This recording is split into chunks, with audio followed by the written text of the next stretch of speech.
Yes, indeed. I'm Earl Grey Anderson. I am the state director for Southern California here. Very, very busy spot.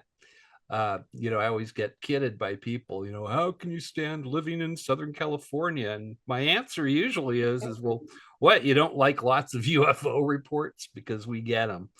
I don't know if that's because we are have so many military bases and we're close to the ocean. I think we probably have a little ET base off of Seal Beach area, between Seal Beach and Catalina Island, because we keep having reports come in from that area, from from boat captains, from military, from Navy people. I even had I had a case come in about a year and a half ago that was a commercial pilot. He and his family, they were on Catalina Island camping, and about midnight he's sitting out there in an easy chair, and he sees a 300-foot self-illuminated golden sphere come out of the ocean. This guy was used to flying along the coast, commercial airline, and he's good at dead reckoning. So he figured that it was right, like smack dab between the coast of the mainland and the coast of Catalina Island. He watched this golden sphere do this crosswise dance in the air, and he's yelling for his wife and for his brother-in-law who were in the camping tent. And they finally came out, and this UFO had resubmerged in the water by then. He thought they had missed the whole show. Brother-in-law brought out some binoculars. Nobody brought out their iPhone, unfortunately. But lo and behold, this object came out of the water yet again. I don't think that we have, I think that we may have reverse engineered some crash materials from previous UFO encounters, but I don't think that we have invented a 300-foot golden sphere that can go in the water, out of the water, into the air. And they watched this thing do its crosswise dance again. It was 300 feet across, he said, dead reckoning it. About 10 miles away, he was looking at it through the binoculars and passing it around. And then they watched this thing suddenly turn into two golden spheres that suddenly shot up out of the atmosphere. This guy is a commercial pilot. He was flying people, back and forth across the country. We hope that he was not having hallucinations, along with his wife and his brother-in-law. I tend to believe this guy, but that's the kind of quality cases we get here. Just I do most of my own little animations and stuff, and digital paintings here. But that's me. The Greg is a pseudonym from being a musician. Name is Earl Anderson, but you get lost in the crowd if your name is Anderson and you're a musician. So about 30 years ago, it's like, I need a better stage name. It was Earl Grey. As a ufologist, I guess the gray works because of gray aliens. It was originally over the T, kind of a joke. But anyhow, it works as a ufologist too. So there you go. This is my origin story. So, I'd like to talk about how I got here. My origin story, it really begins with my mom's origin story. Mom was born in 1923, Muscatine, Iowa, watermelon capital of the world. Mom didn't suffer fools kindly or gladly. She wasn't known as a teller of tall tales. But she had a couple of pretty interesting stories. And the first one was one that she told pretty much everybody. That she called it ball lightning. I disagree with her assessment on what it was, and you can tell me what you think. She was sleeping on the screened-in porch with her sister. She was about 16 years old at that point, so it was in the early 1930s. Her sister was already asleep. My mom was about 16 years old at that time, and she was sort of on her elbows, semi-recumbent in her sleeping role when she heard this noise, like a buzzing electrical sound. She turned to try to figure out what it was, and she said that there was this beach ball-sized ball of sparks that was humming like a bunch of hornets, is how she described it. and she watched this thing push its way in through the screen. It retained its shape. Now, if it was ball lightning and it hit some metallic object, I believe that the electricity would have been dispersed. That would have been the end of the ball lightning. You know, everybody that wasn't grounded probably would have been electrocuted. But this thing pushed its way and kept its solidity.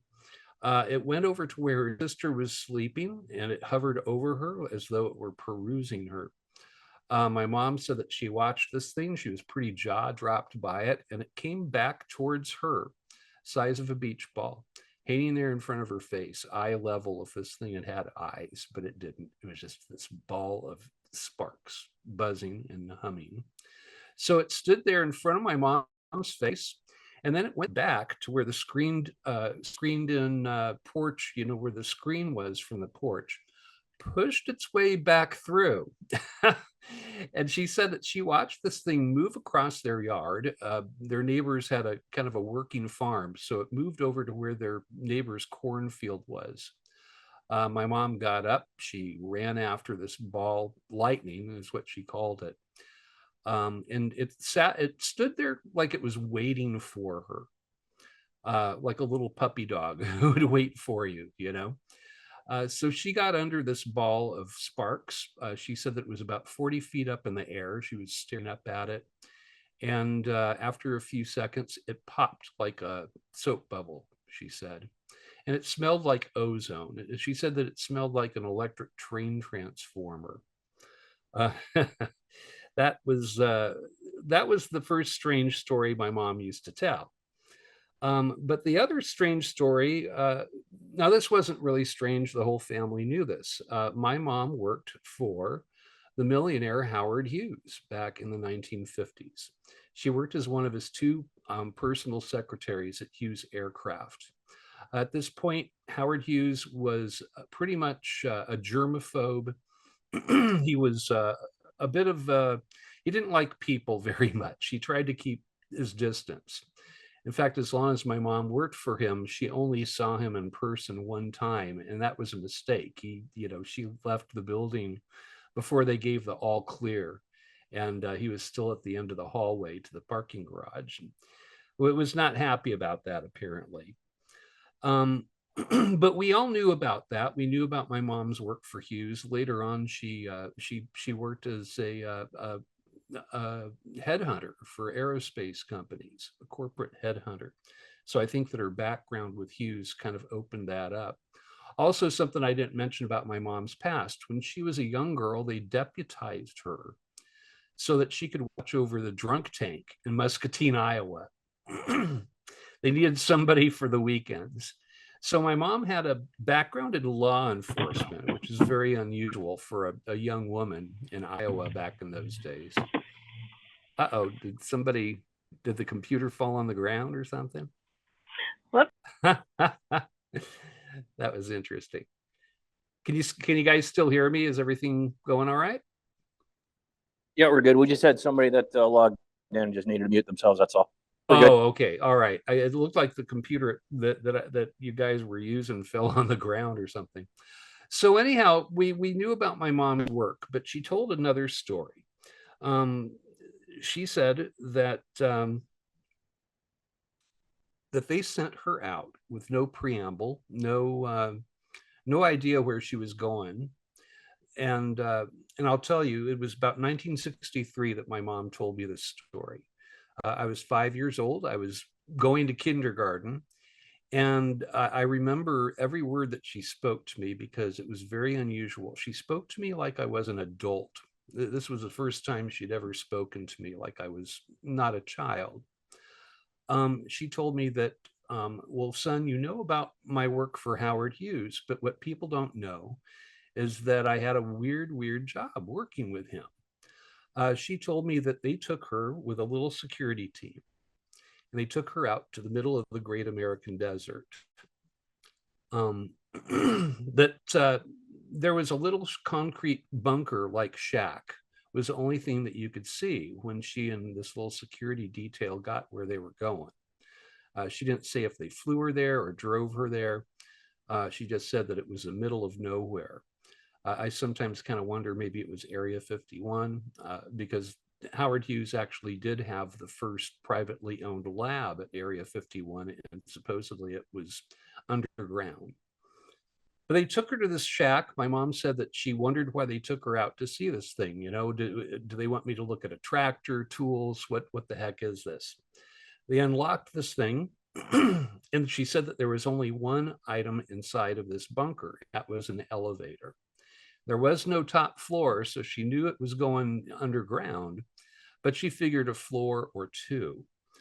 So she got into the elevator, and she said that it started going, but it didn't stop after a floor or two. She said that it was moving at quite a clip. In fact, she felt dizzy. She said she felt butterflies in her stomach was the actual language she used about it. She felt vertigo. She said that it was about a mile under the desert when the doors finally opened. And she got out of this elevator, and she said that there was a little city there under the desert. Now we know about underground facilities. We certainly have them. These are photos from various underground facilities that are actually known about. What you see in the middle there is what they call a subterrane. I guess Elon Musk is real interested in those. That's for boring through rock. And apparently they can melt right through rock. They have nuclear powered subterranes now. So anyway, my mom said that there was a little bustling city under the desert. She said that they had a bowling alley, that they had different cafes. She made a joke about one. She said there was one little cafe that had yellow umbrellas. And she said that it hit me very strange because you don't need an umbrella when you're in a cave. And that was, she laughed about that. But she said that there were a lot of German rocket scientists that were working there, and that they were working on top secret projects. The way my mom finished talking about this, she said, "Well, son, I know that you're very, very interested in outer space." That I was. I was obsessed. It seemed to be born in me. I mean, I was known to climb up the swing set monkey bars, and I'd be waving and singing at the sky, and mom would yell out the kitchen window, "Who are you waving and singing at, Earl?" And I would go, "The space people." I'm singing and waving to the space people. So she knew for some reason I had this propensity for outer space and was interested in life that was out there. So she kind of bookended this conversation. I think it probably didn't last much longer than 8 minutes. But she, after telling me about the German rocket scientists and people that she knew down there that she worked with, she said, "And by the way, son, I just want you to know that we already know that we are not alone, that we have already made contact with other intelligences that are in not from Earth." And she said that, but they'll never tell the public. They'll never tell the public that. Now it's time to go to school. Get ready, Earl. Like I think my cornflakes had probably gone soggy by that point. This is a picture of an underground base from Look magazine, 1955, same year that my mom was working for Hughes and apparently was working in one of these. Artist depicted it with little flying saucers and a little flying saucer launch bay. Now, I don't know that we have something like that, but it seems like flying saucers, UFOs, alien life, and underground bases have always gone together. Intelligent life in outer space. So, the years went by, and I didn't really think much about what my mom had said, but I would notice like we would be watching The Wonderful World of Disney or something on television, and Disney would present Wernher von Braun as one of the key astronauts that was working on the Redstone program, which my mom was apparently part of. She said that she was part of the Redstone program, early space program. And she said, "That's my friend Werner." She said, "I worked with Werner." She said, "He used to call me Betty Grace." That's my mom's first and middle name. And my mom sounded like, they were pretty good friends, that she might have even been kind of sweet on him. Later on, I asked her about that. I said, well, Mom, he's not really a nice man. He was a Nazi, wasn't he? And she actually defended him. She said, well, he had to work for Hitler, because if he didn't, they would have killed him. They would have killed his family. They forced him to do that. So when he came to America, he was very, very happy to be with us. And my mom said that she actually quoted him. She said that Werner told her that in Germany we built the rockets correctly, but we sent them to the wrong planet. And of course, they were bombing with the V2 early V2 rockets, bombing the heck out of England. uh, it was pretty devastating. So, but the years went by, and I was in fourth grade. I was 10 years old. It was Friday, and it was when you would do show and tell. And the topic was, what do your parents do? I talked about my dad's landscaping business, and all the kids were bored and yawning out there. So then I said, well, let me tell you about my mom. And in 1968, I was 10 years old, and I guess I gave my first UFO lecture way back then, because I just repeated verbatim everything that my mom said. Oh, and by the way, UFOs and alien life in the universe is a very real thing. My teacher called my mom in for a parent-teacher conference. She Afterwards, my mom was very quiet. She walked me to the car. I hadn't been there. I was playing on the swing set like usual. And we get in the car, and my mom said, Earl, I'm not angry at you. You didn't know that what you were doing was wrong. I still didn't know what I did wrong. She said, son, people don't know about little cities under the desert, and they certainly don't know about intelligent life in the universe. And she's trying to drive home. Okay, we only lived about a mile from my grade school, but she's looking back at me, trying to drive straight. And she said, my God, how did you remember that? You were just a baby. And she said something to the effect of, I never would have told you. I thought you were so young you would just forget it. And I felt, I needed to get it off my chest, what I used to do, but that's not for people to know about. And she told me, she said, son, if you talk about that, your mother could go to prison. I actually signed things that said that I wasn't going, that those were national secrets that I was supposed to keep. And so you can't be talking about that ever, ever, ever again. And I didn't. I didn't. Now the years went by. 1977, my mom, like many people that worked in the early DUMBs, is what they call them, deep underground military bases, seems like people that worked in those all die of multiple cancers. And I think perhaps it's because they were powering it with an early nuclear pile. I'm sure it was off the grid. If it was Area 51 and they're running a little city under the desert, you're not going to be going off of, General Electric. So, but my mom had she went to the oncologist. I went with her. It was a couple of days after my birthday. Uh, so it was well, just like maybe a week from now would have been the date, except back in 1977. Clean bill of health. She was in Santa Monica, California, and that's where she lived when she worked for Hughes. And I think the stars aligned for me that day, because I took her to see this new movie called Star Wars: A New Hope, the very first Star Wars film. Just come out like 2 days before. When she was seeing her doctor, I was reading Time magazine, and there was the article about the film.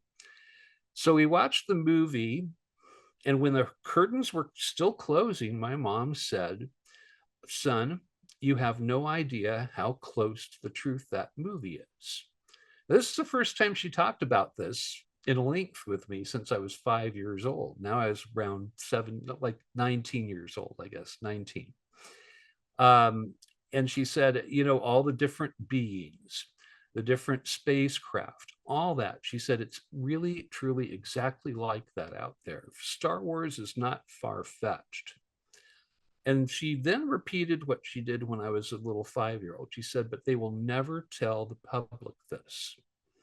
Age 19, I'm a little cockier, I'm older. And I asked her, I said, well, why the hell wouldn't they tell people? You know, that's one of those eternal questions. You know, what happens when we die? Is there a God, and are we alone in the universe? Mom said that they're afraid of how people will react.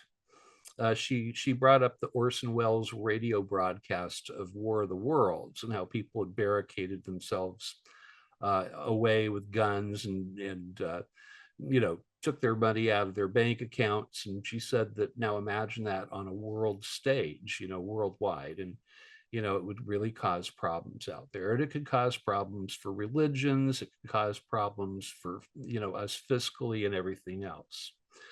But the words she said, but intelligent life is a very real thing, son, and it's realer than you will ever know.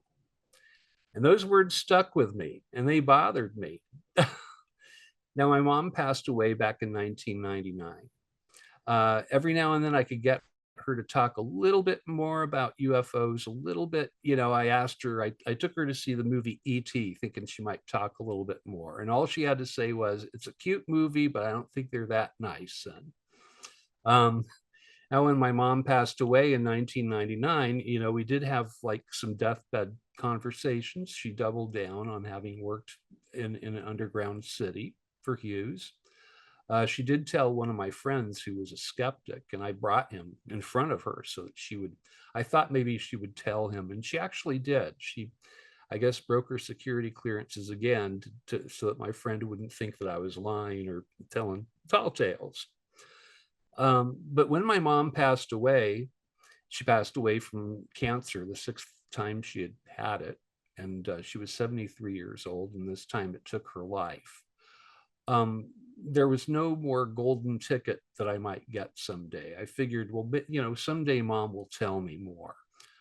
She stuck with her security clearances. What she told me was pretty much all I was going to get.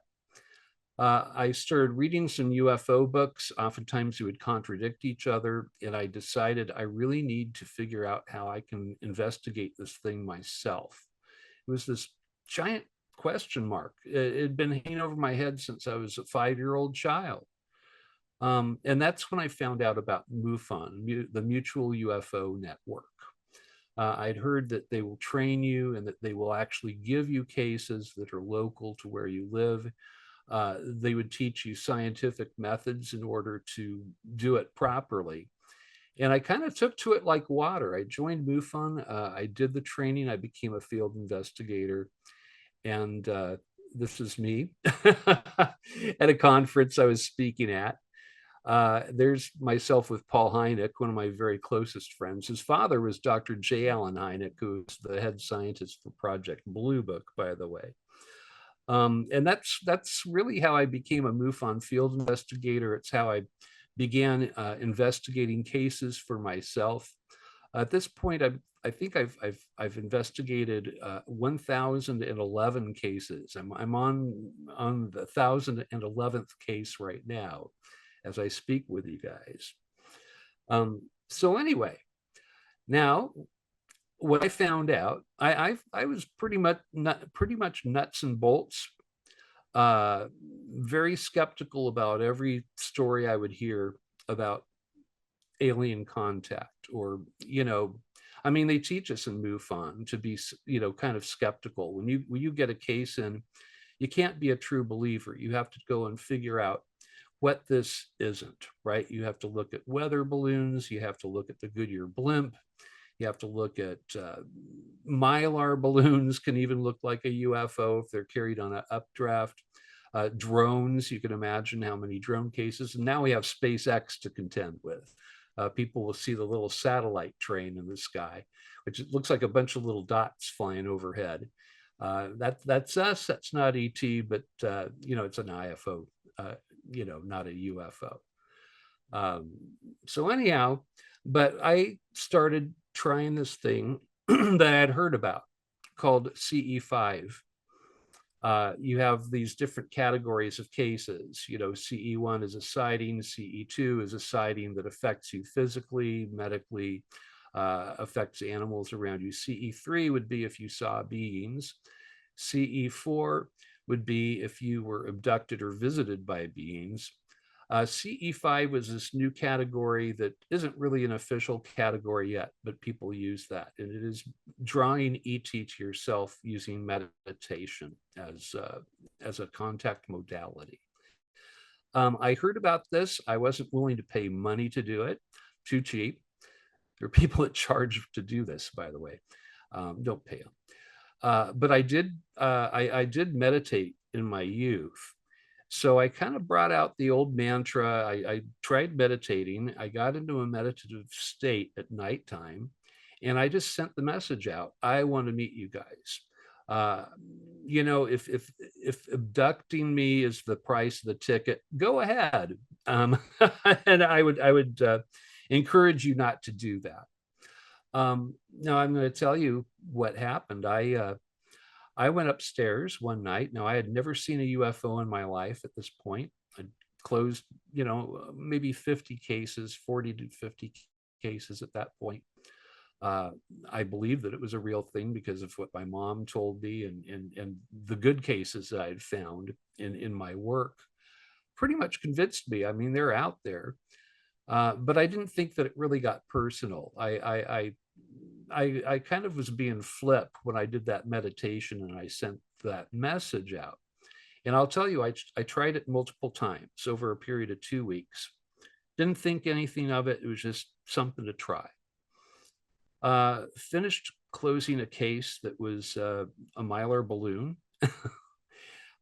Feeling my oats a little bit, I closed up my tablet and I went upstairs to our bungalow in Burbank, California. Now, this was not a rural place. My wife is not a UFO person. She tolerates my obsession. But anyway, I went upstairs. My wife was already asleep, kind of dead to the world there. I'm lying and I put a bunch of pillows behind my back because I have some back issues. And I was sort of semi-recumbent. I imagined kind of the way that my mom was when she had her fireball incident when she was 16. I was on my elbows, kind of semi-recumbent in bed, like you'd sit in an easy chair. And a strange thing began happening. Our room began filling with this bluish light, and it didn't have a source. There wasn't an iPhone sitting there, top side up. There were no lights on in the house. It wasn't coming from outside. We had the Venetian blinds completely closed. But somehow or another, it seemed like the air itself was taking on illumination. I'm watching this, and normally you could hear crickets in our rafters. It was an old house, wooden house, and we had the little cricket concerto that happened up in the rafters.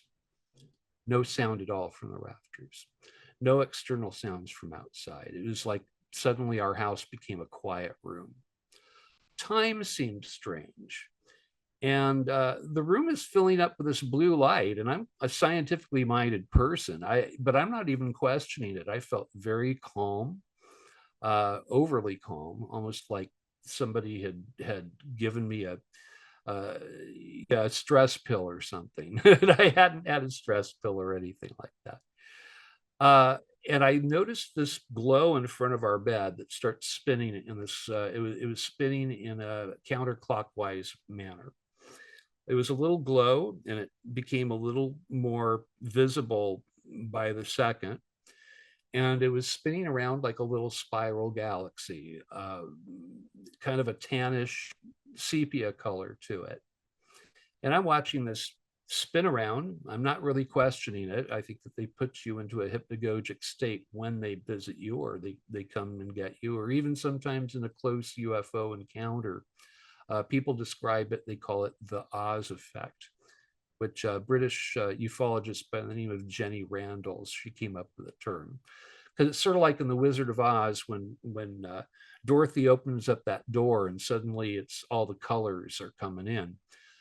Just as strange, just as unworldly and out of the norm as possible as event could be. So I experienced the Oz effect, where time seemed slower. There's this thing that looks like a spiral galaxy spinning in front of the bed, in front of where the TV is, and I'm not thinking anything of it. It's almost like it was just, okay, not even questioning it. This thing opens up from the center out. It was almost like the parting of the Red Sea or something. It started from the middle and it went right out to the periphery, about 7 feet across. It was like a hole in space. I'm trying to move at this point. I can't move my fingers. I can't move my legs. All I can move are my eyes. So I was rendered a quadriplegic. And I'm an old nurse. I used to take care of quadriplegics. And that might have been the first moment that I started feeling a little fear. Long story short, I had 4 entities that came through that hole in the wall. You see the little pictures of the gray aliens that Anna has on all of your advertisements and all that. They look just like that. Their eyes are black. They're shiny black, like pools of tar. And you can't look away from them. Once you look in their eyes, there's no looking away. They have a hypnotic quality to them. You sort of fall into their eyes. It's like staring into the abyss. There's an old saying, be careful not to stare into the abyss, it may stare back. Well, that was kind of what it was. It was this interaction that took place. It seemed almost like a state between dream and wakefulness. But you have to remember, this wasn't sleep paralysis. I hadn't fallen asleep yet. I was still wide awake. I was getting ready to go to sleep when this happened. I couldn't even see my wife. Our room was now flooded with light that was coming through this hole in space in front of the bed. These creatures did not communicate with me. They, to the best of my knowledge, I believe they took energy and maybe they took blood as well. They exited the same way they came in. I was scared and I was trying to communicate with them, and there was no telepathy happening. I knew enough about this phenomena that they don't speak to you in words, that it's always mind-to-mind communication that happens between these entities and ourselves. But no, I didn't get any calming telepathic message. And I was scared. I thought, well, they're not telling me I'm going to be okay. Maybe I'm not going to be okay. But they left the same way they came in. The hole in the wall closed like an old-fashioned TV, how it would go to a dot. Well, it did sort of the same thing. It closed up the same way that it opened. I sometimes describe the way that it opened up almost like when you pour cream into a cup of black coffee and it just suddenly goes out to the edges. It did the same thing, but it all went back to the center and it was gone. The room still had this blue light to it that you could see with no source. It took me maybe about 3-4 minutes before I could move my hands, my legs. And the first thing I did was I started shaking my wife. I woke her up. I'm yelling about aliens coming through the wall. And she wasn't having it. She was not happy with me. She was like, oh my God, you're hanging out with these crazy UFO people. Is this the sort of thing that I have to look forward to? I don't think she noticed that our room was glowing blue. And I turned over. I felt embarrassed. I felt ashamed. And I really didn't know what to say. And it seemed almost like the only message that was telepathic that was given to me was maybe, shh, don't push this. And I kind of didn't even bring it up the next day, but I felt tired, exhausted, as though I'd given too much blood at the blood bank. We didn't talk about this, but 2 nights after my incident, the shoe was on the other foot. My wife was shaking me and shaking me. And she starts pacing next to the bed and she said, oh my God, Earl, you need to tell your little friends that they need to leave us alone. I won't use the language. We'll keep it family friendly. I didn't sign up for this. And she was very, very angry. She was scared. And apparently had gone through the exact same thing that I had gone through 2 nights before. Now, our room was still lit up blue, no light coming from outside, and no external lighting going on. I mean, again, the air itself seemed like some kind of a rarefied, lit up bioluminescent gas, or I don't even know how to explain it better than that. That the light, the air itself had gone aglow, and my wife remembers that. Thank God, she remembers that, and she knows that you need a source for light. The photons have to come from the source, and that's how light works. But this was something different. 2 nights after my wife had her encounter, we both woke up. I don't know if we had a visit or were taken or what happened, but this was 3 nights in 1 week. She woke up, and I got up, and now there was light in our room that was that bluish calming light, but it was also coming through the Venetian blinds. Pulled the Venetian blinds up, and it was like God's own spotlight was shining down over our house. You could see every single leaf in the backyard, highly delineated. I mean, just the contrast between the shadows being cast by every little object there, the tree that was there, the leaves on the ground, and this light that it wasn't like a spotlight where it dims out towards the edges. This was just cookie cutter, perfect, dimensionally aimed at our house. And that was night 3. And my wife and I, we both actually did get what I consider to be a telepathic message from whoever this was over our house. Um, and it was a lie. We were told, don't worry, it's just the neighbor's porch light. My wife and I looked at each other, we laughed. It was like, that's no porch light. We said that in unison at the same time. But that, what I found now was that this phenomenon becomes personal. A few years later, I did see a UFO. That's what it looked like. I might tell you a little bit about it, but I want to keep going here so we don't slow down too much. But I believe that, I don't believe that you see UFOs randomly.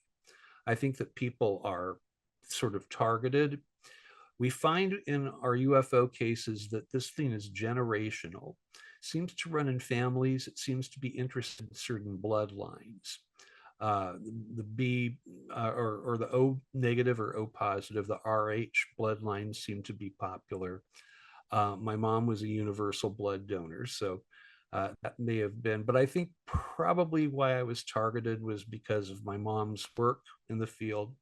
She had had a close encounter with an anomalous, I don't know what to call it, fireball, like a Foo Fighter is what they used to see these things following our planes back in the Second World War over the European theater.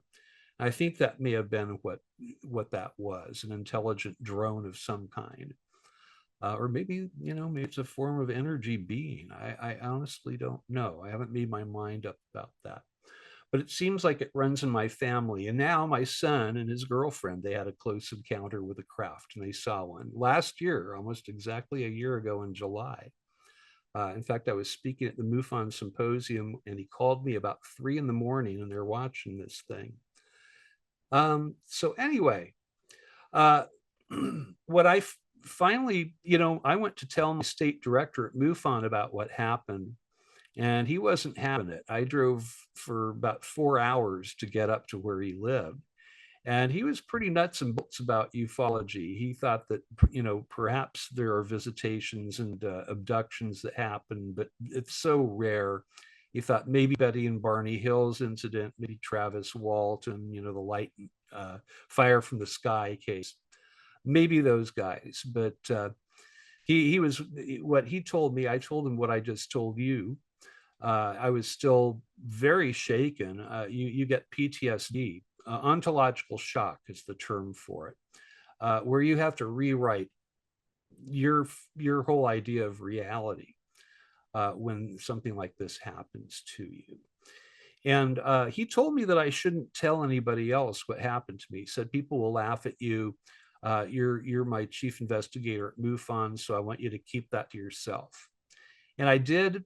But if I had somebody I was training, a new field investigator, I would tell them, just something I need to let you know. And I would tell them what I just told you, that this phenomenon gets personal, that if you poke at the universe, don't be surprised if it pokes back. Now, experiencer cases, this led me to work for MUFON's ERT, the Experiencer Resource Team, because for myself, I had this crazy thing happen, 3 incidents in 1 week. And who do you tell that to? I mean, my state director at MUFON, he wanted me to keep it to myself, and this was a life-changing thing. Um, and I spoke with Kathleen Martin, who's Betty and Barney Hill's niece. She is one of the founders of MUFON's ERT, the Experiencer Resource Team. I met her for lunch.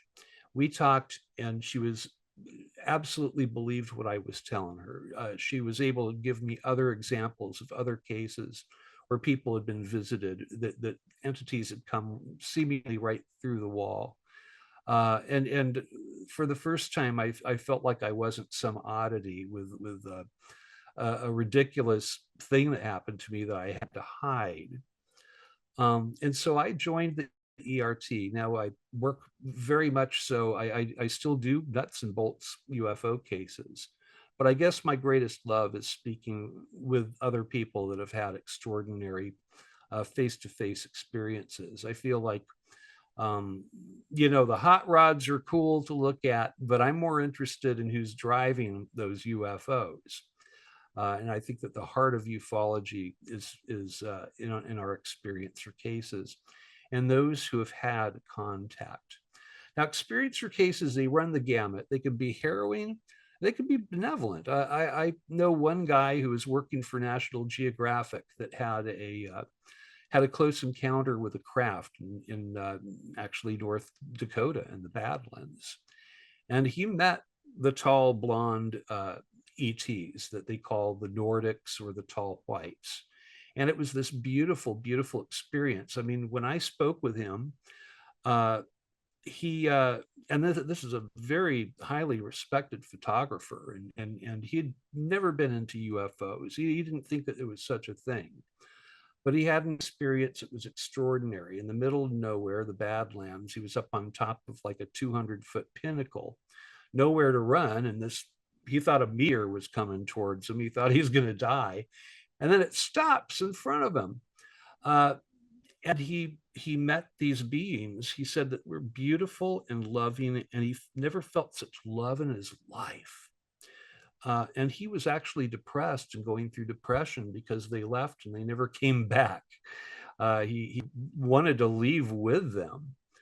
But other people will have experiences like I had, where it's, seems like it's all business. They want your DNA. There was a DNA farming program that we seem to have had happen for many years. A lot of military people were taken, DNA extracted, whether blood, semen, or sometimes if it was a woman, they would take their ovum. And that was a very prevalent thing that we saw. But we would also see people that would have these experiences. It seemed uh, like meeting an angel in the middle of the desert, like my friend from North Dakota. But anyway, sorry. Oh shoot, I forgot. It was Bring Your Kid to Probe Day. That's just a joke. I believe that we're being visited by various non-human entities with varying agendas, sometimes within the same race even. Now, we meet a lot of humans with different agendas, different political ideas, different religious backgrounds, businessmen, artists, burglars, what have you. And they all kind of look like us, 2 arms, 2 legs, hair, or sometimes no hair. But within the same race, agendas can differ. I think it's the same thing that's happening, that we're being visited by various entities, and some probably don't have very good motives. I think that the good guys are probably in charge because we're still here. It's how many years since 1947, the Roswell crash, and still, we're our greatest own enemy. Nuclear weapons is still, the nuclear clock keeps on getting closer and closer to 12. So I think that there's concern for us as a race. And I think that there's some are coming from different star systems, some are coming from different dimensions. Some of the beings that we meet might even be ourselves from the future. Now, that's the first half of my lecture. I would like to talk a little bit about some of my cases, but would you guys like to have a second to take a bathroom break? Because I could probably use one myself. Yeah, sure. We can take 5, 10. That's fine. All right, give me 5 minutes, and you guys can use that to take a break as well, and then we'll go through some of my local cases. I think you're going to be interested in some of these. So, all right, I'll talk to you guys in a few seconds here, a few minutes, and you'll get the second half here then. All right, awesome. Looking forward to having you back, Earl. Thank you.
Come on, people, turn on your video. All Let's right, are you see guys all who's here. set? It's a little less than 5 minutes. Let me know when everybody's back and we'll get rolling here again.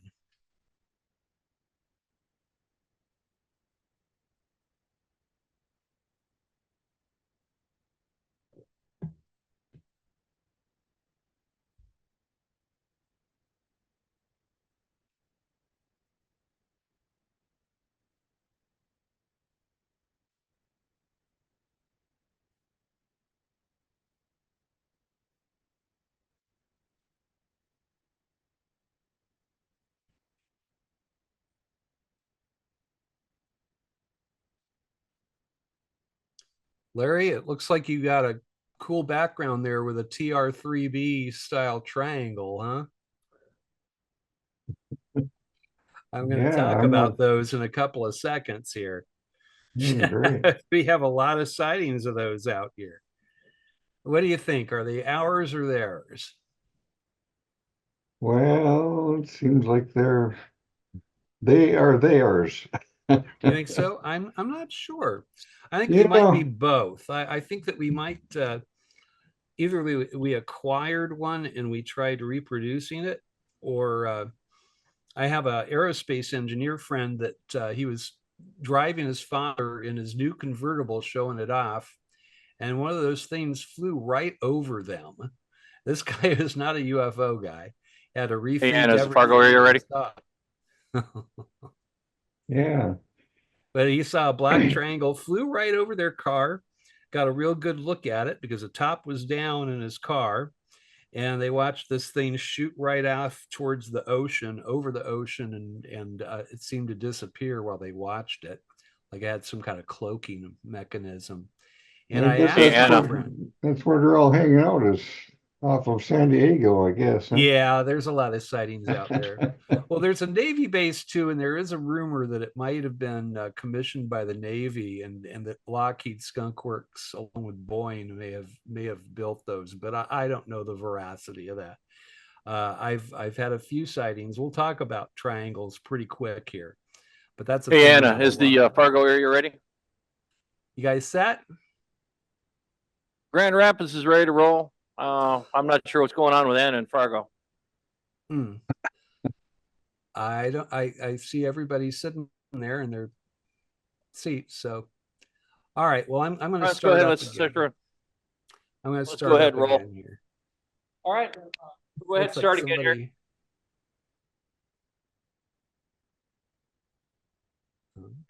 Hey, just sorry, it's reading the Anna. I chats. just stepped out to the restroom. So, yep, we're ready to go. Okay, great. Beautiful. All right, I'm going to take off from where I left off there. I've been told by people in the past, it's a long presentation. You need to give people a break. And I need one too. Old man bladder here. I turned 66 in a couple of days. So there you go. I need the bathroom break too, because I have to hydrate a lot. So I'm not ruining my speaking voice.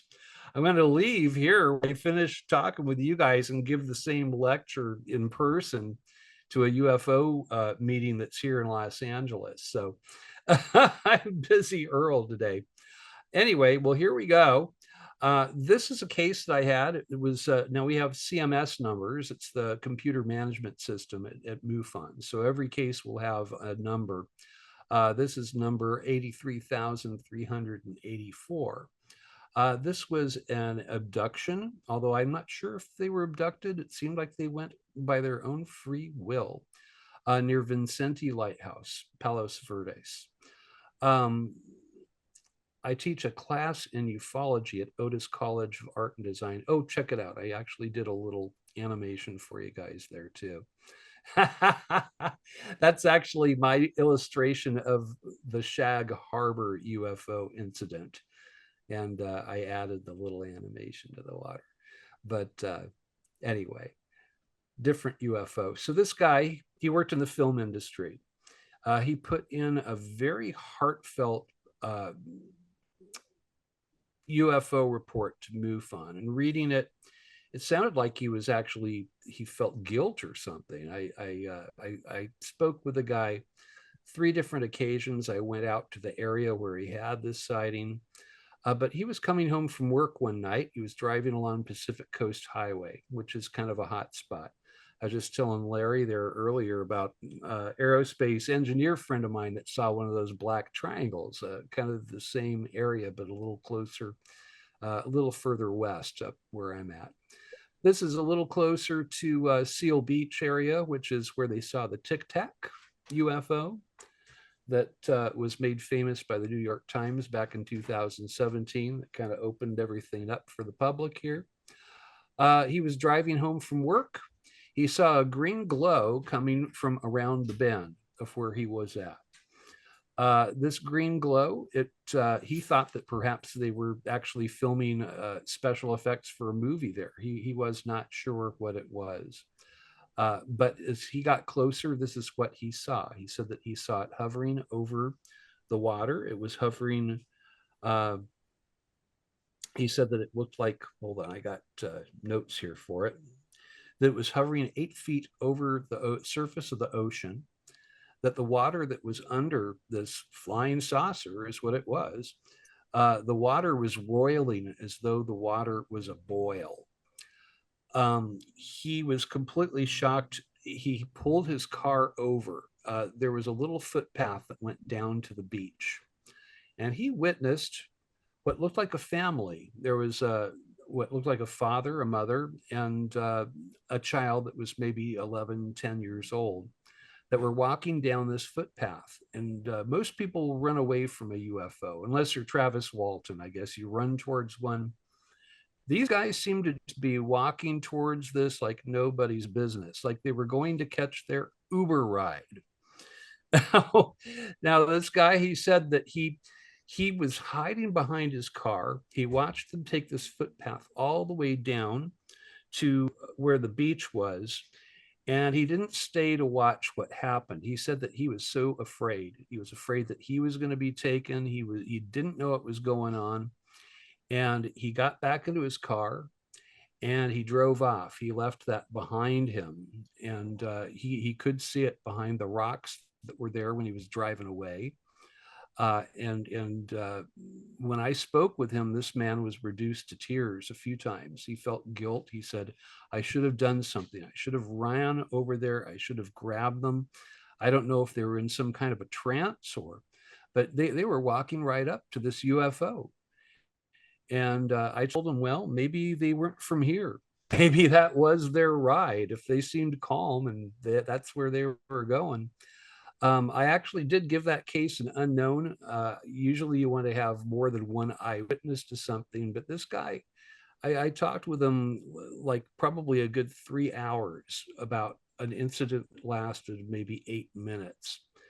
And he couldn't get over it. He wanted a support group because he felt guilt inside of his heart. And the way we finally parted ways, and I will speak with my witnesses after I've closed the case. You know, you tend to become friends or at least acquaintances with these people. He told me, thank you so much for giving me the catharsis and for listening to me and for not judging me. And you know, I don't know that he witnessed something that was terrible. His family seemed to know where they were going. Here's another case. This is CMS 75071. I believe this was actually my very first case that I closed as an unknown. I spoke with multiple family members. Multiple interviews with the witness. They live up near Bakersfield, so I did a lot of the interviews over Skype, but I'm still in touch with this guy, the main witness. I usually don't give a name. I keep people anonymous, but Jeff Edgman has actually gone public with his case, and he's been on, we actually did a radio show together once, and he okayed me to actually use his name. So there you go. You get to know the witness's name is Jeff Edgman. Looks sort of like Bruce Springsteen. He's a oil field worker, but he's kind of on the upper tier of oil field workers. This is now I'm getting ahead of myself. Let me go back. So what he told me about his case, this was about 9 years ago when I heard this account the very first time, that he and his wife had had an infant son. He had had his 1 month birthday, or whatever you call that. It was 1 month old, and they decided that they wanted to take their baby to the aunt and uncle's house in Bakersfield, so that they could see the new baby and, you know, get the other 2 boys out of the house. It was a family of 5, all boys, 3 boys. Oh, goody, you know, that'll keep you busy.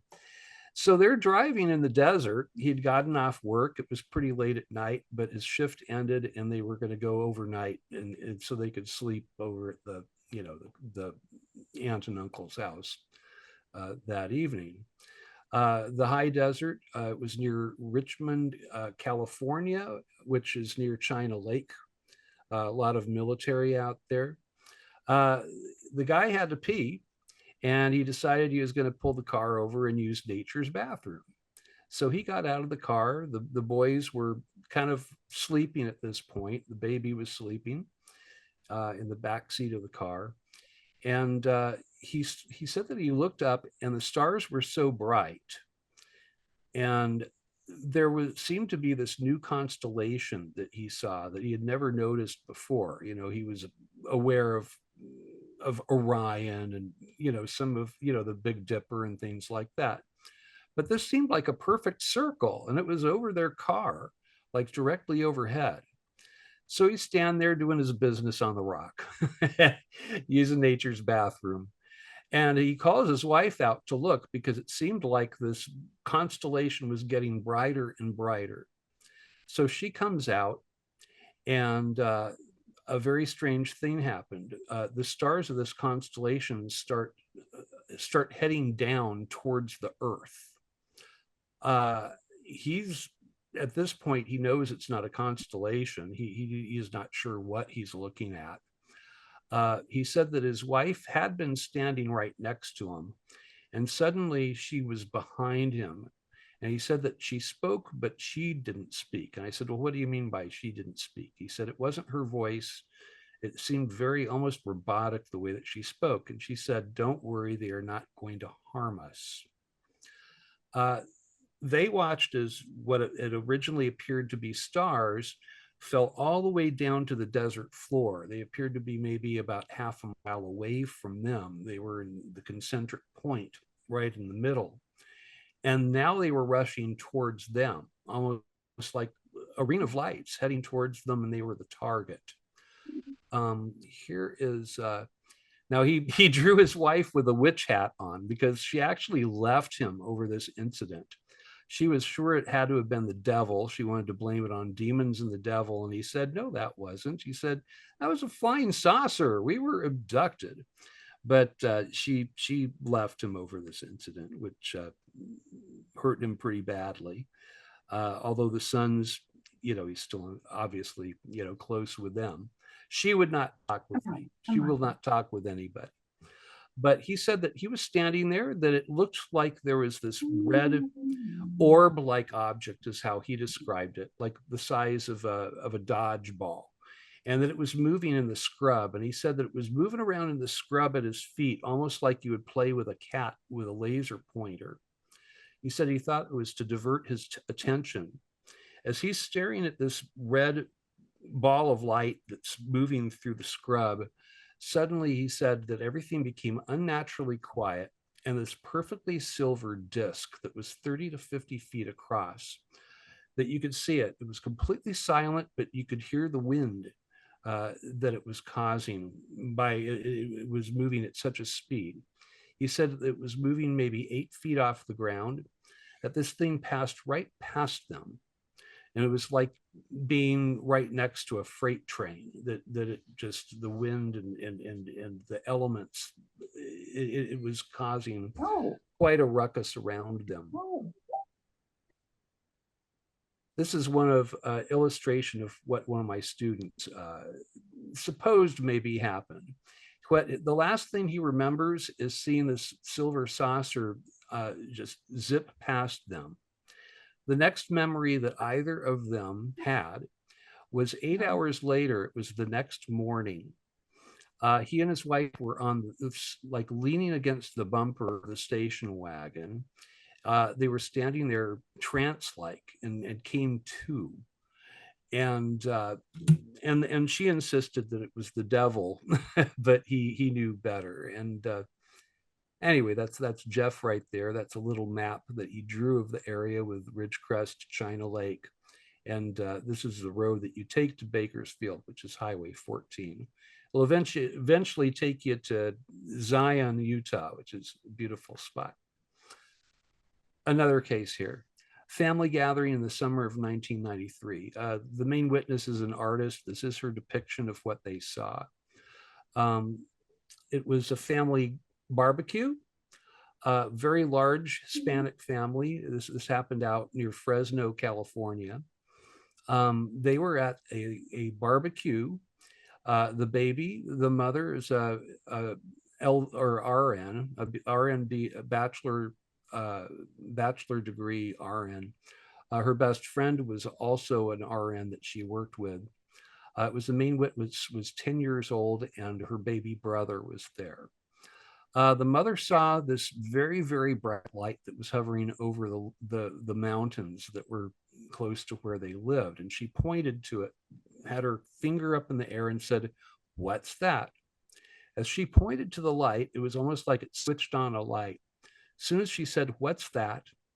Suddenly this object was directly over them, and it looked like this. She said that you could see beings in it. She said that you could see them look.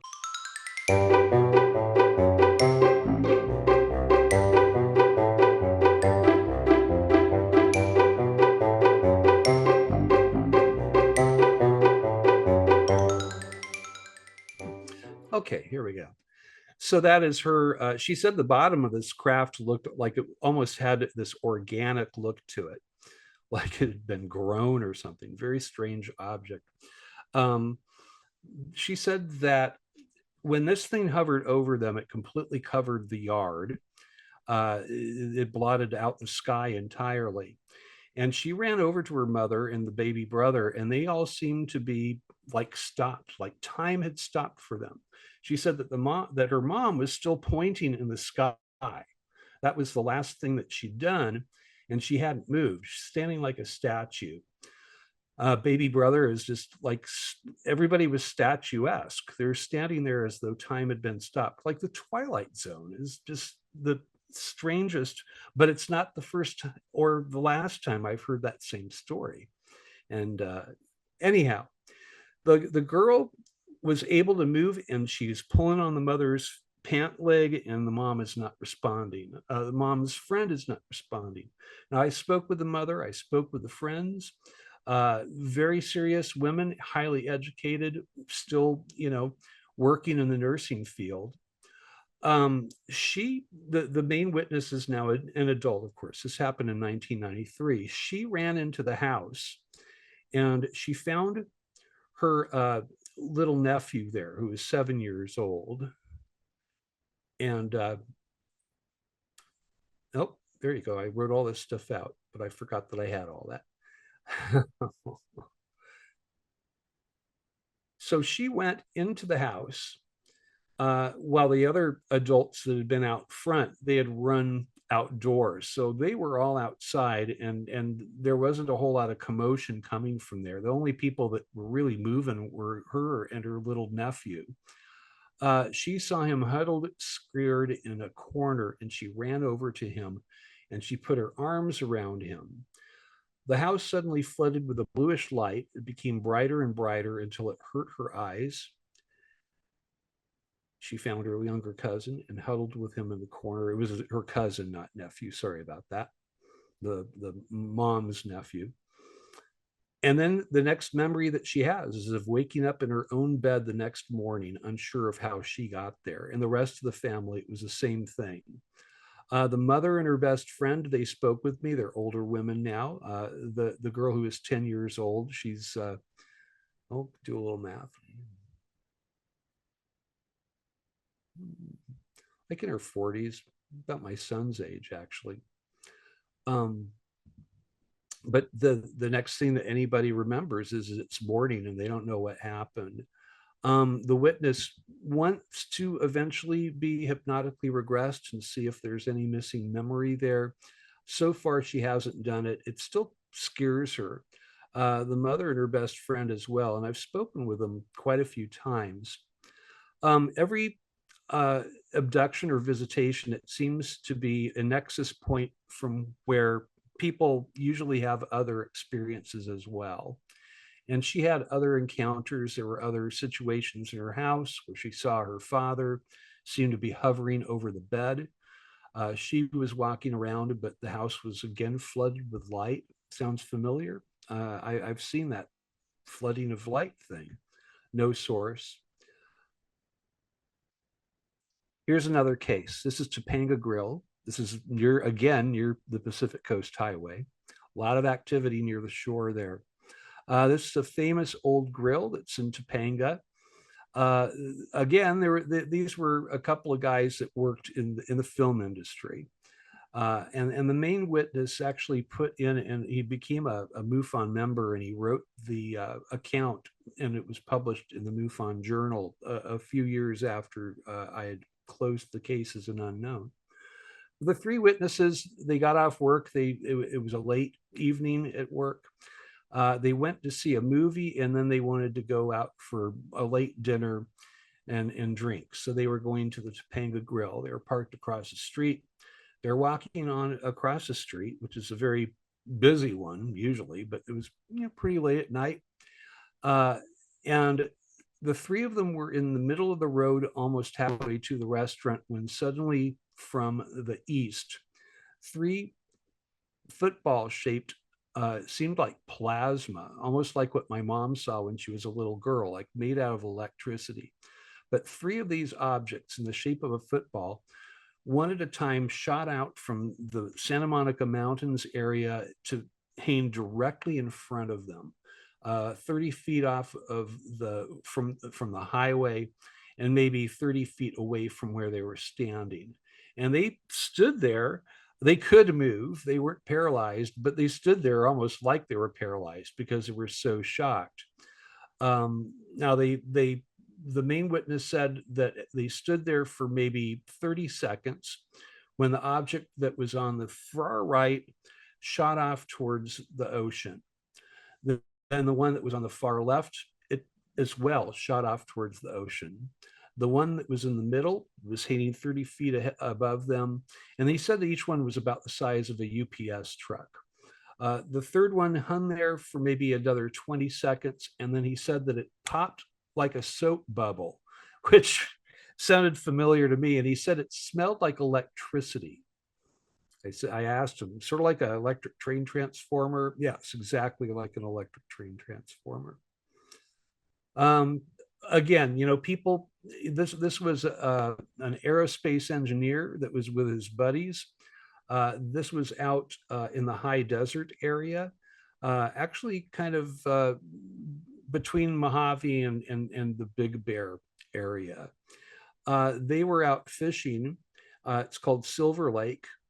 And they saw this thing coming from the east. And the main witness, he had worked in aerospace for a long time. He did electroplating of circuitry and other things that were used in missiles. And it was like a military grade job. And he had a high security clearance. He had to work there. He knew enough to turn his truck off. He said, I'd heard stories about, UFOs burning out car engines and things like that. And this was my new baby. I wasn't going to lose it to a UFO. He turned the truck off, and the three of them got out, and they were standing in front of the truck. And they watched this thing come over the mountains. It was maybe 20 miles away when they first saw it. And he said it was the size of an aircraft carrier, like a large flying superstructure. Perfectly silent. He said that what appeared to be humans or humanoids were walking up and down on cantilevered decks. That the back of this thing, when it left, looked like when you would turn a TV on that was the snow from the old TVs before you had, direct TV and stuff like that. Very much like an old black and white TV in the back. And you could see these people going up and down from the different decks, almost like a cruise ship or an aircraft carrier. And maybe that was us from the future. I keep on thinking about it. That's one of those maybe us from the future cases. Black triangles, I love them. And we see them all the time. Another aerospace engineer, he worked near Plant 42 in Palmdale. Plant 42 is owned by Lockheed Skunk Works. There's their little patch there. Lockheed are the guys that gave you the X-15. They gave us the F-117 supersonic plane.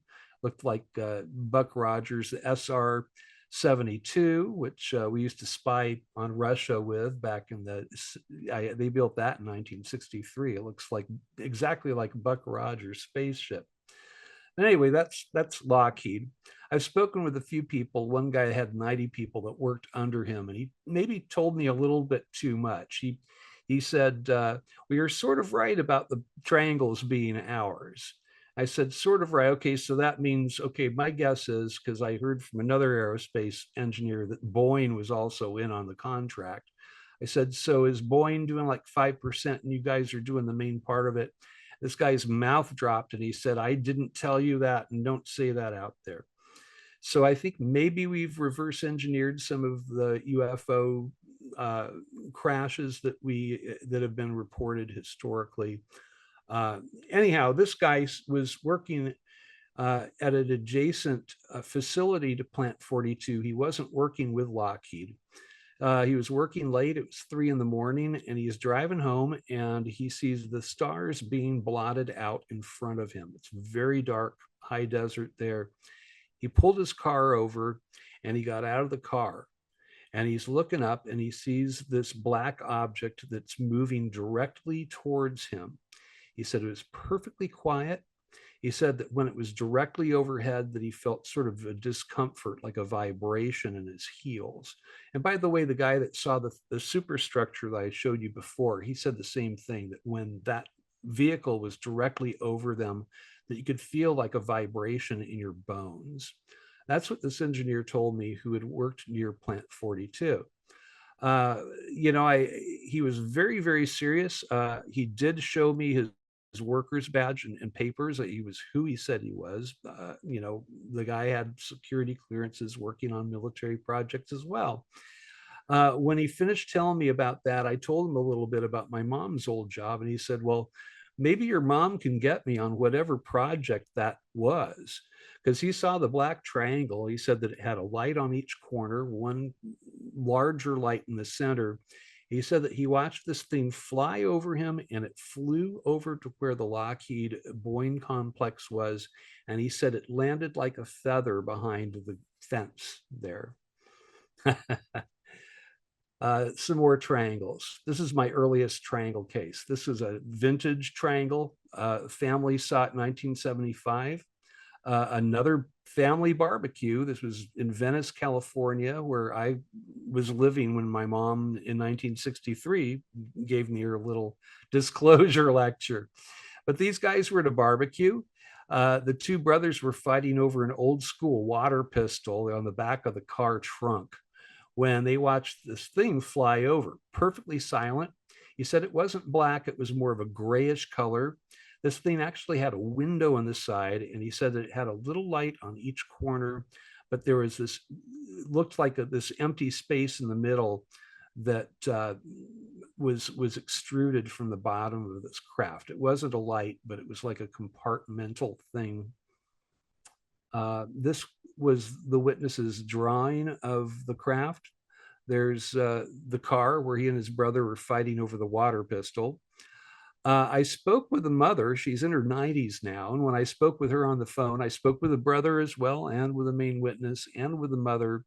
And she said, oh, you must be the nice UFO investigator. Did my boys tell you about the UFO that we saw at the barbecue? She's a very cute, very sweet woman. And that's my earliest triangle case. Another one in Bakersfield, retired police officer, all business again. The guy had nothing to gain by making up some crazy story, everything to lose. Highly honored, and the guy had been, he was no longer, he was a retired police officer now, but with honors.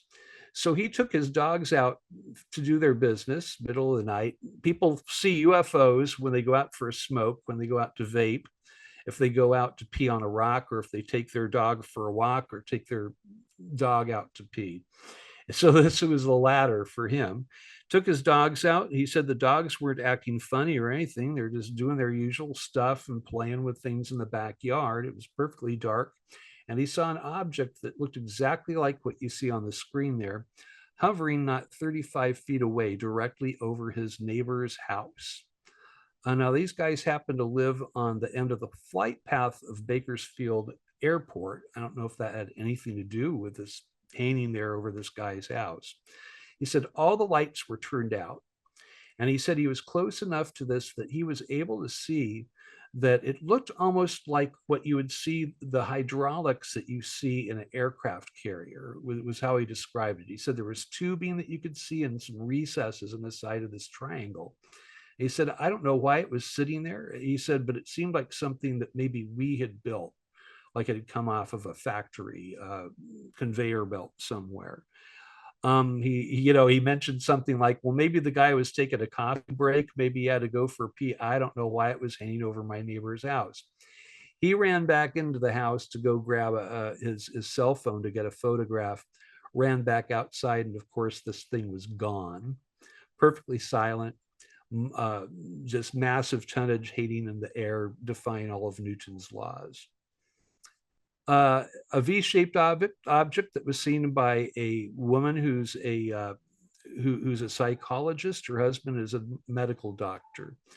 The mom was driving her son home from school, I believe it was. It was her adult son. He was 19 years old. They saw this V-shaped object that was hanging over the schoolyard. She said that it was just hanging there, and they were trying to figure out what it was. And the closer that they got, time seemed strange.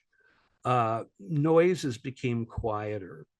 This object, she said, seemed to intentionally flip, and these lights started flashing. And when the lights began flashing, she said that time became strange, that they felt almost as though they were in a hypnotic state.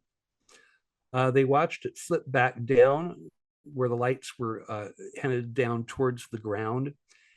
It turned around, and she said that it flew right over the rooftops of the houses that were in that area. Now, she got home. She told her husband about this. He didn't know what to think about it, but some strange things began happening for her. She would have nights where the husband would suddenly become paralyzed. The room would flood with this bluish light. And the husband, a medical doctor, wasn't able to get up and help her. She said that she would be returned, and this was the markings that she found on the back of her neck after being returned one time. That case actually got MUFON Case of the Year 4 years ago.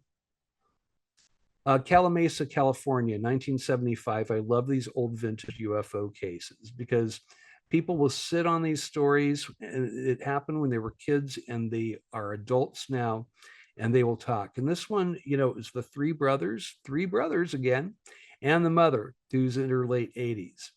But this one I investigated very, very deeply. It was Christmas Eve, 1975. The family, they were driving home from a Christmas party. They're at a stoplight when the youngest son points up and says, "What's that, Mom?" You can see him there. One of my students did the illustration there for us. He pointed up at it and said, "What is that?" The mom said, "I don't know," but when he pointed it out, again, it seemed to almost be a trigger. Suddenly, this object was directly over their car, a little bit in front of the car, but 30 feet up and maybe 20 feet away from them. The mother said that it was the most beautiful object I've ever seen. She said it was creamy looking, like a ceramic, like this perfectly creamy ceramic, shiny material, but that it kept on lighting with all these colors. And she said that it was so entrancing that you couldn't really look away from it, that you look at these lights and it was the most beautiful thing she ever saw. Time became very strange. The sons noticed something weird. There was a man who was at the crosswalk, and he had one foot extended in the air in front of him, and he was standing on one leg. And he seemed to be standing on one leg for a very long time, like he was taking a step to go across the street on the crosswalk. Apparently time, I believe that our visitors, they're masters of space, of time, and of matter. And I hear it over and over again. The Oz effect was completely in effect. You couldn't hear external sounds. In fact, it seemed like the world outside their car had stopped. She said the only thing that was in motion was that flying saucer. That's what they called it. They said it was a flying saucer like you would see in a movie. The mom was waiting for the light to turn green again. And she said that the first time she started worrying was, she said, well, she was afraid the light would turn green and that she would be so entranced by this object that somebody would slam into the back of her car. But still, the man was standing there at the crosswalk with one foot extended, not moving, like statues. Remember the statues in Fresno, California, the people that were standing there as though time had stopped. Well, this happened for this family too. They had never heard about that other case. You know, I've never published any of these cases. no way to know these things, but we look for markers from case to case and similarities. And I saw a bunch in this one. Again, I spoke with all three sons. They're now all adults, and the mother is in her 80s, very sweet woman, and they were all cogent and of sound mind and eloquent in their descriptions of what happened. The phenomena is personal. It's interactive. It can be generational, as it was with my mother and myself. There always seems to be something that initiates contact, seeing a UFO or the lights of a UFO, or having one's room flood with light, which somehow makes our space into their space. Perhaps our visitor's greatest motive is to retool humanity's sense of reality. Perhaps it's the next step in human evolution. I hear three things from experiencers, people who have had ET contact. Military people, I mean, I have one guy that was taken through the roof of his barracks when he was in the Marines, Camp Pendleton here, taken up to low Earth orbit. Two beings in this craft, they showed him possible disastrous futures for Earth. And they seemed to be waiting to see how he would react. He first reacted with anger. He reacted like a warrior. And then he started crying and he started praying. He said when he started crying and praying for humanity in general, he found himself back in his barracks. His bunkmate had been looking everywhere for him. He thought he had gone AWOL. He was AWOL, all right. He was up in a flying saucer in low Earth orbit. I have another guy who was in the Navy.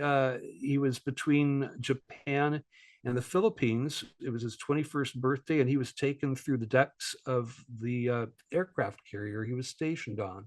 Again, they took him to low Earth orbit. They showed him possible futures where the Pacific Rim volcanoes were going off. There was a nuclear exchange between countries. And then it seemed like these beings were waiting to see how he would react. And he reacted with great sadness for humanity. And again, he said, how can this happen? Is there some way I can stop this from happening? And it almost seemed like he had passed some kind of test. He said that he felt this great love from these beings that seemed to be made out of light itself, and that he felt himself go back, like he went right through outer space, through the atmosphere, was protected somehow. And they made the decks of this aircraft carrier malleable somehow to where he was back in his bunk. But he said that he could feel going through each deck. All these people have been changed by their contact. It seems like it causes people to be against war. It causes people to be afraid of nuclear exchanges.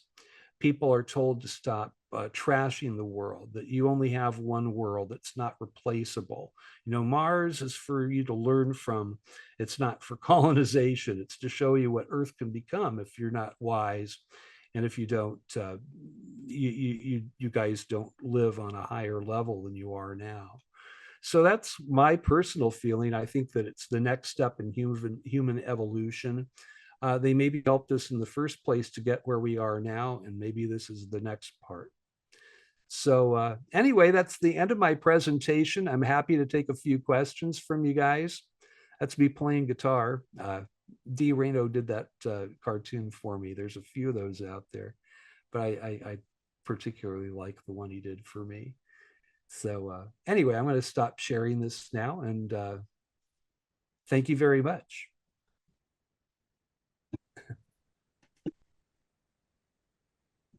It's okay. You can clap if you want, or if you didn't like it, you can throw tomatoes at me. Earl, can you hear me? Yes, I can. Hi there, Anna. Great presentation. I'm trying to figure out how I can alter some stuff here so I can see what I'm doing. I have a question for you, and then we'll definitely want to see if anybody else here in Fargo does. And then we'll go to Grand Rapids, and then we'll take a look online. So my question for you, thank you, by the way, lovely, lovely presentation. I really enjoyed that. I've heard some of it before, but that's because I know you. But I heard a lot of interesting things that I didn't know before. But my question for you is this. I'm wondering if there's something that's specifically common to Southern California, that some type of vehicle or experience or something that you've noticed really is just happening in your area versus kind of all over? Black triangles constantly. People are seeing them here so often. We have so, I had one guy who's a mathematician. He was at Coachella Music Festival. He didn't want to be there. His girlfriend kind of forced him to go. So he's bored and he's looking at the stage and he sees this dark, shadowy thing hanging over the main stage. And other people just think it's maybe a hologram or something that's part of the show. It wasn't. It was a black triangle and it was just hanging there with the lights out, waiting for the song to finish. The song finishes and he said that it just went to its side and shot off. This guy was not into UFOs. He said, I didn't think that anything like this existed. And so I had to make a report to MUFON. But I mean, nobody's going to know that it was me who put this in, right? I could lose my job and blah, blah, blah if I'm reporting UFOs. Typical reaction, from a scientist reporting a UFO. I had another girl that she was at band practice and her bass player had a little ET tattoo on his arm that she kept making fun of and giving him the what for over. She didn't believe in any of that nonsense. She was driving home from band practice, having just made fun of his alien tattoo. And she said that it was foggy, and suddenly coming careening out of the fog was this black triangle. It was the size of the whole highway. And she said, I almost hit the Meridian wall. It seemed like it was coming right for me, but it flew directly over my car and it shot off towards the ocean. And I was telling, before I started my presentation, I was telling Larry, who was one of the guys watching, about an aerospace engineer I've known for 30 years who had the same thing happen with his dad in a car. So those, the black triangles we see over and over and over again. We see the black V-shaped vehicles that have the lights on the underside that were kind of popularized after the Phoenix Lights incident in 1997 in Phoenix, Arizona, where the whole city saw what looked like maybe a little convoy of these vehicles flying low over the city. Was in the newspaper, on the news, and it was the most seen and most reported sighting of any other. And even the governor of Arizona, once he was out of office, he went public and said, yeah, I heard about it. I went to the top of a mountain, and he said that was not ours what I saw. It was a mile across, this thing, and perfectly silent. But we see those V-shaped craft, the black triangles. There are variations on those. I mean, I have lots of people in military situations, a couple of Mormon, the Mormon minister and his assistant that were at the 29 Palms Marine Base here. They were being hovered by a black triangular craft that looked almost like a pie wedge. And these guys were religious. They didn't believe in any such thing like this. And again, it changes people's lives when you see something like that. And of course, we get flying saucer sightings and a lot of stuff off the coast. A lot of sphere craft that are seen off the coast. One boat captain's crew and himself, they were like huddled on deck in scared death, a big fishing boat, because there were suddenly what looked like two moons in the sky, two full moons. Well, yeah, there was a full moon, but then there was this big red self-illuminated, spherical craft, I guess, what else to call it, hanging right over their boat. Just like I was talking about the airline pilot that saw the same type of thing, 300 feet across, golden color, spherical in shape again, going from the water, 3 meters, water to air to space. So anyway, those are probably mostly coastal stuff, Anne, and we a lot of black triangles, spherical craft off the coast. All right. We have a question here in Fargo, and I'm working on some technical stuff, so my apologies. No worries. Earl, I'd like to thank you for your presentation. It's awesome. I had a Thank you. You alluded briefly at the beginning of the presentation Could you speak a little louder or closer to the mic? I can barely hear you. Yep. Can you hear me now? Yes, perfect. Great, great. You had spoken really briefly at the beginning of your presentation, something about a friend of yours that saw like an angel in North Dakota. Could you expand on that? I didn't, in North Dakota, an angel? I don't think I mentioned, The one out in the I don't Badlands. think I meant. Oh, yeah. Yes, yes, yeah. Well, it's three entities that he saw. And I can't give you any more information on the guy himself because he, you know, he still works for, he actually now works for the national park uh, people, but he was working for National Geographic at the time as a photographer. Yeah, he was out in the Badlands. He was sleeping, and you know, he was getting ready to go to sleep. He had his bedroll set. The guy was used to sleeping on top of these big pinnacles of you've seen Badlands if you're out there. You know what it looks like. It's gorgeous, but very remote and not very clement to human life. You know, you have to know how to climb rocks and use pitons and all that good stuff to do it. So he's on the top of this pinnacle and there's nowhere to go. And he said that it looked like a meteor was coming straight for him. He said that he fell on his, quote unquote, he said, I fell on my ass. I thought I was going to die, but he's not dead. And he opens his eyes and he said there was this bright glow in front of him.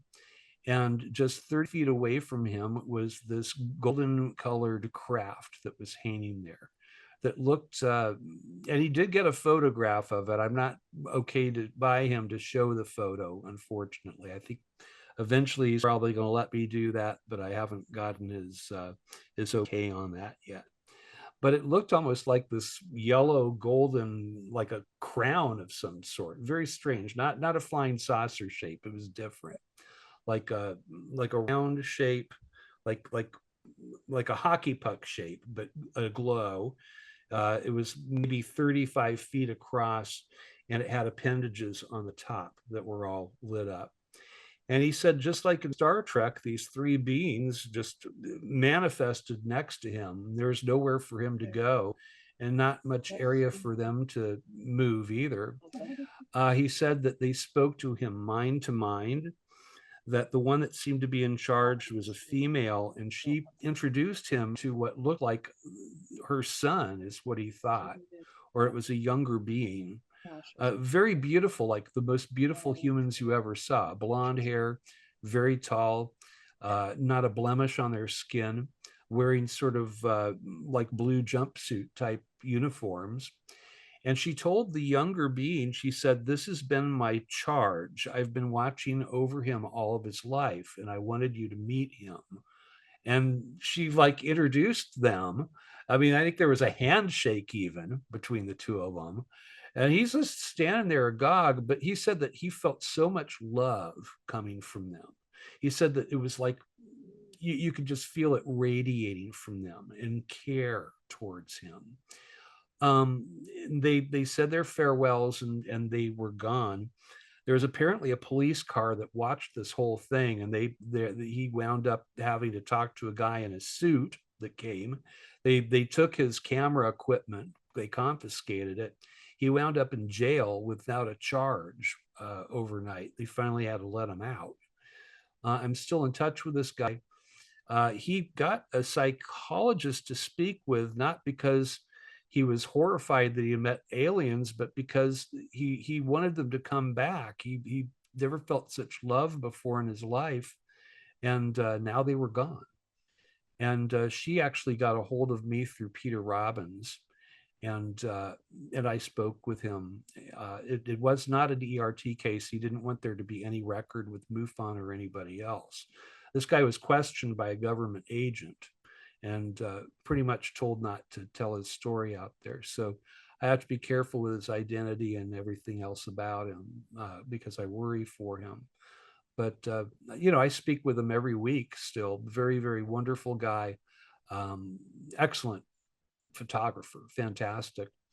And he fell in love with the Badlands. I mean, he doesn't want to leave the area. He thinks that, well, he might come back, you know. That's his opinion. They might come back. Earl, do you recall what year that was? This was just like last year. It was a year ago. Oh, okay, so very recent. I could get the date for you. I mean, he said that what they confiscated his camera and his film, but they didn't realize that his camera would send the photos back to his iCloud account. So he's got the photo of the craft, no photo of the beings. He said that, you know, it wasn't like a photo op situation, you know, but very good guy. And you know, I actually put him in touch with Robert Solis because you know, Robert worked in that area when he was working in the capsule at the ICBM facility that he was overseeing back in 1968. So and this guy he actually got photos of the inside of an ICBM capsule, just like Robert was working in back in those days. So anyhow, that's my North Dakota story for you. Anybody else? Awesome. Yep, we got some. Go ahead. You got any more in Fargo? How about two Um, more, and then I have to think about going, because now I have to get ready and go and give this lecture again in front of a live Okay, audience. Not I that got you're one not question. alive, but they'll be in the same room as me, though. I think have a I have burning one more question. in Fargo, so. All right, go ahead. Okay. I did have a quick question as far as, you know, the Project Blue Book Mhm. that was on TV. Yes. How realistic is that to what is, you know, what you actually heard about from his son and stuff like that? Project Blue Book, the TV show, is a fictional show that was based on real life characters and real life scenarios, but they took a lot of liberty on that show. So no, it's not true to life. Paul told me, he said, if they did an actual documentary of my dad's life or a TV show, it wouldn't be a TV show. It would be a guy in his den, his messy den, with a stack of papers, a typewriter, a telephone, listening to classical music on his cassette player. That was Dr. Hynek. That's not a TV show. So they have him chasing aliens with a gun and stuff like that. Thank you, Earl. I think we're done with questions for a moment in Fargo here. So Okay. Jared in Grand Rapids, and then if we have any on our online, just post it on the chat, please. Okay. Just ask my question. Yep. Okay. Sure, go ahead. Yeah, I have a 14-year-old son, and you know, obviously, I've been raising him. He goes to traditional school. You know, I've been educating him since the age of 5 of this reality, of the reality of experiencers, as well as the government's position. You know, and I guess I don't know if it's a question or a statement, and what your thoughts on it are. But is there any strategy? You know, because look, I sit down with them and I'm like, I really don't know how applicable advanced math is. I mean, a lot of him and his friends are really not stupid. I mean, how advanced? Where do we actually use geometry, algebra, and calculus for most people? Unless you're going to college and you're going to be an advanced degree, a scientist or whatnot. Why are we continuing to teach our kids this? But yet, as I talked to this gentleman here, Jared, I said, you know, why is this not? Is there any strategy to work with the Department of Education to get this into high schools? You know, I don't care if both I don't sides are think they're going to do it. I think that they're, you know, the government, and I think that it's coming from the military industrial complex. Those are the gatekeepers of all this information. That was who my mom's employer was. When she went back to work as a headhunter in the latter half of her life, she was working directly with people like Northrop, Lockheed, and all those, you know, groups. And my mom doubled down on, she said they're never going to tell the public. They do not want to tell the public, and they're not going to, not in a million years. I think that there may be some dark secret part of the equation of our visitations. But I think the main thing is that the military doesn't want to tell people that they can't protect us from something. They can't reach those speeds. There are stories of them shooting missiles at UFOs, and they're just taken in by the UFO. You know, even like maybe they used it for energy or God knows what. That they don't want to tell people that yes, this is real. We don't understand much about it, and we can't protect you from it. And I think that that's maybe the main issue. The other issue is that they're afraid that if they let this technology out, because Lord knows they've been working on it. Why else do you build underground complexes a mile under the desert? I think they've been working on crash material since 1947 at least. And but I don't know how much headway they've made on that. I don't know how much headway they've made on it. So that, I think that there's various reasons. My mom mentioned that it might harm, world religions in some way. And I think that, the Catholic Church seems to be opening themselves up to and talking more about this. But evangelicism, it seems like they're doubling down on it's demons and the devil. I keep hearing that over and over again. And, this isn't ghosts. This is, UFOs are solid objects. And we're talking about actual beings, not ghosts. But UFOs act like ghosts because they appear, disappear, and do stuff that we can't understand. But, Arthur C. Clarke, right? One of my favorite science fiction writers. He was the inventor of the communication satellite. He said that any sufficiently advanced technology is indistinguishable from magic. And I think that that's what we're seeing with our visitors. They're not magic, they're not demons, but they're just highly, highly more advanced than we are. I mean, they might have 1,000,000 years on us. I honestly don't know. So what they can do and what they do, it seems like the paranormal to us, or it seems like magic. I run into that at MUFON, it's like no paranormal, but it's like, well, if I showed my iPhone to Leonardo da Vinci, he would have thought it was paranormal. They probably would have burnt me at the stake. So anyway, let's see. I see a couple of questions in chat here. Thank you, Chris Harmon. Oh, that's cool. I didn't know that you were here for the lecture. Craft come in different shapes. Would each shape have a specific purpose?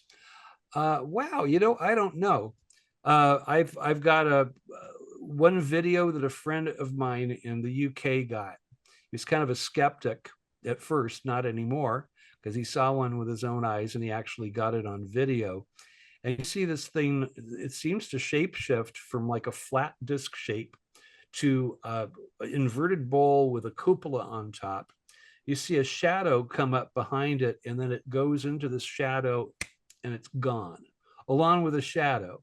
Now, my feeling is that we're watching a UFO, and it's changing shape to accommodate whatever kind of transit that they use. I don't know what it is, but I think it's interdimensional travel, or like a wormhole that they opened up. You see it go into the wormhole and it disappears. Pretty wild technology there. Anyway. Does anybody else have any questions? We got one more here, okay? Okay. Then I had better get going because it's 2:00 my time and I have to go do this again. So. All right, I'll try and make it quick. Thanks, Earl. My pleasure. Can you explain to the people that are stuck in time? That's I've not heard that before. Like, is it missing time for just the witnesses, or missing time for the people that are stuck, or for everybody? I don't think that the people that were standing like statues that it even registered for them. And this is something that I've noticed in a few different cases, and I may have actually experienced it myself. I had a close encounter with a craft 4 years ago, seemed to be waiting for me. I was on my way to work, was not a nighttime sighting. I wasn't asleep. I was behind the wheel driving to do a 12-hour nursing shift. I'm retired, a full-time ufologist now. But this thing seemed to be waiting for me. And the closer I got to it, it was like the Jedi mind trick was in place. I mean, when I was maybe half a mile away from it, I could see it. It was sitting there over the schoolyard. I'm thinking, okay, I need to call up MUFON. I need to get STAR team members here. I need to knock on doors. There are more eyes on it. I need to call the media, the press. And I need to take photos, theodolite photos, and video.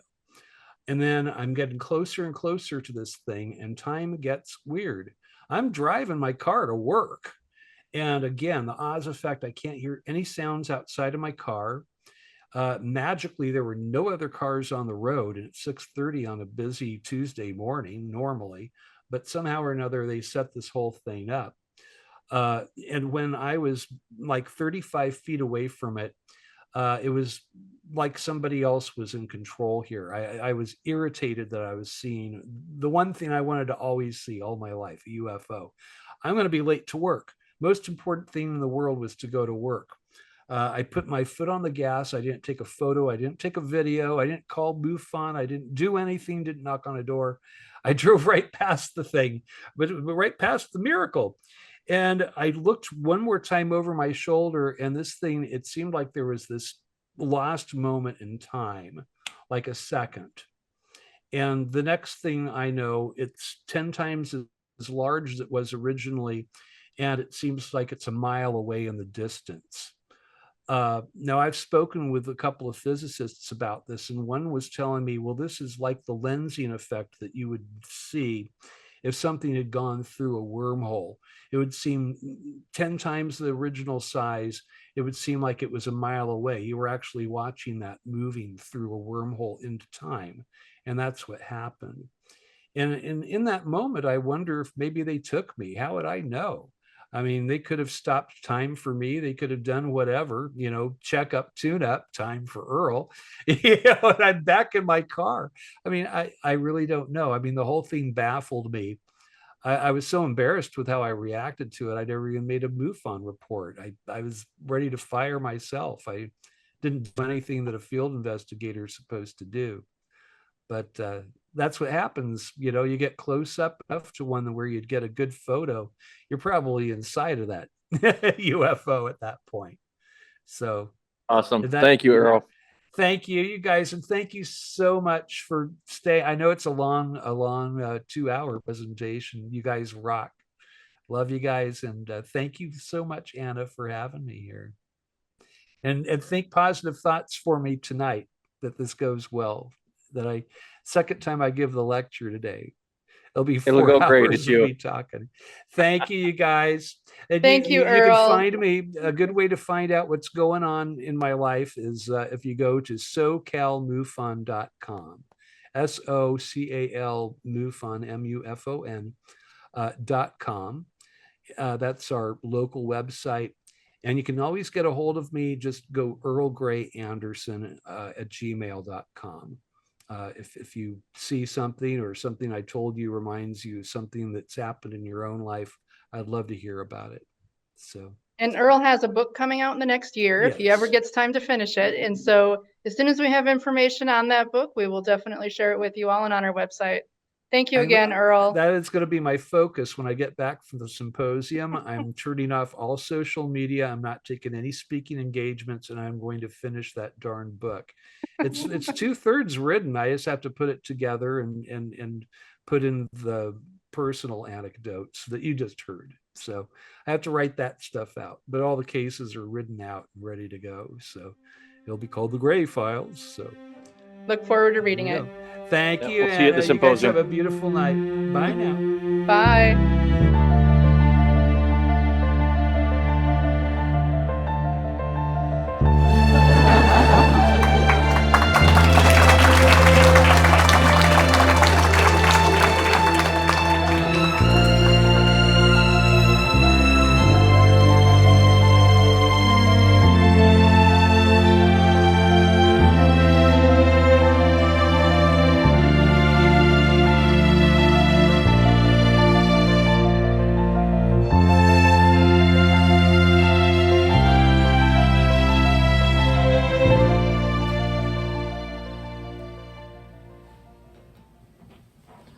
Martian soda.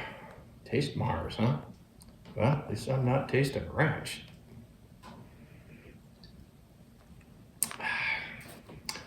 Not too bad. Why are you still here? Meeting's over. You can go home now. You don't have to hang out here. Just go home already. Jeepers. Richard Dreyfuss, what are you talking about?